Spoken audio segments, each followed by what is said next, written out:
सामसा चाउश, जो नाम है बहादुरी का, जो नाम है वफा का, जो नाम है इखलास का और जो नाम है एक सच्चे जांबाज का।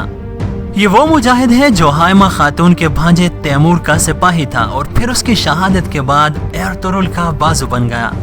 दोस्तों, एक हंसता मुस्कुराता खुश शक्ल खुश मिजाज ये नौजवान सारी जिंदगी अपनी तलवार को हक के लिए बुलंद करता है, जो इस्लाम की सरबुलंदी के लिए लड़ता है और जो हक के लिए और सच के लिए लड़ते हुए बिलाखिर जामे शहादत नोश करता है।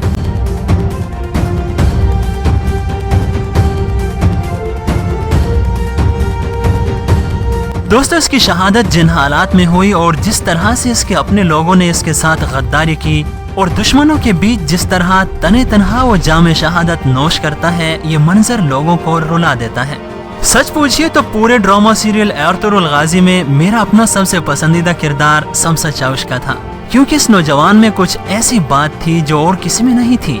दोस्तों, सामसा चाउश की शहादत ने अपने देखने वालों पर एक गहरा असर डाला और ऐसा मुमकिन है कि लोग इस कैरेक्टर को लंबे अरसे तक याद रखेंगे। कमेंट बॉक्स में जरूर बताइए कि आपको सामसा चाउश का किरदार कैसा लगा। अगर बाकी कैरेक्टर्स की तरह लगा है तो इस वीडियो को लाइक कीजिए और अगर पसंद आया है और उसकी शहादत ने आपको भी रुलाया है तो कमेंट में जरूर बताइए।